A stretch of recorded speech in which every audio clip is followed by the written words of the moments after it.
Hello and welcome to Chapter 1 of the Bankers Masterclass series on the Modern Payment Hub in association with ACI Worldwide.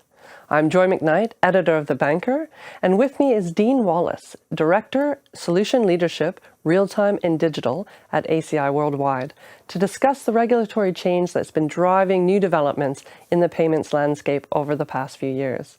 Thanks for joining me, Dean. Thanks for having me, Joy. So what would you say are the biggest pain points in payments, both maybe on the consumer side and also on the corporate side that exists today? We're all going through a massive change, and we have been for the last 10 years, and it's only speeding up. And that's that drive ultimately to an expectation of everything is available instantly. That real-time everything, information, availability of funds, movement of activities, and that's really driving, that's kind of the bedrock that's driving this massive change. And the regulatory changes are trying to speed that up and enable the markets to change and therefore be more nimble to that change. And so these are kind of these things are affecting the corporate world in banking and the consumer world in equal thrift. How are regulatory-driven standards in many countries really driving a convergence of high and low-value payments? That real-time everything perspective we talked about, there's a few different sort of vectors there, one of them being digital, but the other one being the data.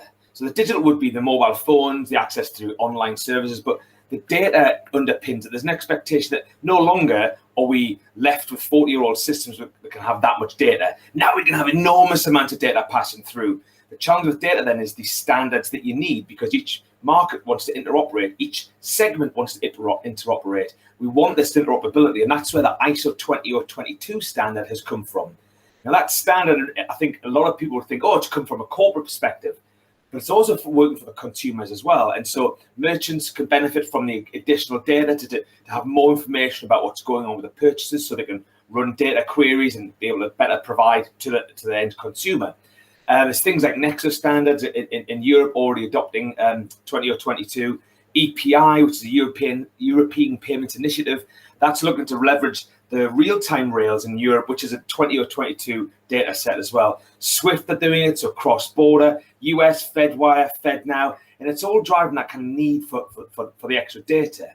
Now, I would say banks are getting better at moving the data messages, but we haven't seen a huge amount yet, although some is happening, of the passing of the benefits of that extra data, of that rich data, to the end customer. I mean, ISO 20022 means it's a means to an end, which is the bigger, richer data, but there needs to be a way to then leverage that data, and how do you actually use it? And then obviously the topic of this is hubs, and hubs then, for the third point here, will be hubs are creating that technology solution to enable extracting and delivering that promised value of ISO, so the banks are able to kind of put in one place, right, now we've got the data, now let's work on leveraging it so they can stop thinking about the plumbing and think about the use case. How are financial institutions using payment hubs to address infrastructure changes? It's very much about a hybrid approach, about replacing old technology with new and looking to leverage the old technology while you transition to where you need to get to. And so that's creating some form of a consolidation across the banks as well, where we're seeing, certainly in the past, it's very much been the cards people sit over here, the corporate payments people sit over here. And I can give you loads of examples where that's been the case. What we're increasingly seeing through this drive towards digital and real-time payments and capabilities is this need to settle and converge on a single set of standards. And that's creating the opportunity to have a single hub capability, of a set of capabilities, and consolidate so that can be used across the bank. That's what we call the platform approach to payment services. One singular platform that serves the rest of the bank, whichever part of the bank it needs to serve. What does a modern payment hub look like? So first thing is, I would say, cloud ready. Now, a lot of people think cloud ready, oh, that means I can just take my software, put it into a cloud, and it's done. To an extent, yes, you can get that. And then wrap it around with the managed service, you're done. But to truly leverage the benefits of a cloud environment, you need to leverage the cloud technology. There's a lot of technology that underpins cloud, and it's not simply the act of putting it into the cloud, which anybody can do. So it needs to be cloud ready and using the technologies that are existing and available in the cloud to get your total cost of ownership down, to make it faster for changes, and to make it ultimately a better service for the end customer. That's the first point. I think the second point I would say is it needs to be ISO 20 or 22 native. That is the de facto standard in payments today, and it will continue for the next, I don't know, few decades, I would expect. That enables that rich data, the big data processing at massive scale. You have to have the hub able to say, because it used to be, I'll take a few bytes, 8 characters or whatever. Now it's like I'm taking a full XML message or REST over JSON, whatever the technology standard is, pushing it through. But we're seeing lots of these transactions, so they're flying through very fast. So you need an engine, a hub, which is able to process that at massive scale, and it needs to never fail. These are payments. You're moving real money. The service, the end service, needs to be better than the existing. And we had a good service before, so the better service is the one that never goes down, never fails, never loses a message, never loses a transaction. And then critically, it needs to be easy to manage.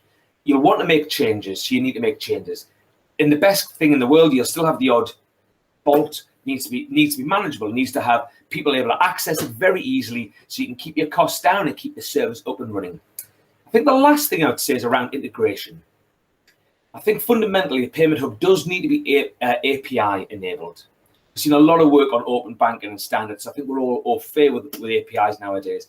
I think that easy integration to standards. ISO 20 or 22 is a standard. There are different versions of it. There are other standards around the world where you might be able to connect into various flavors of what the old payment standard 85, 83, for example, is an example where they are very different per market. I think you also, though, as part of that integration, the hub needs to be able to leverage the existing investments the bank actually has.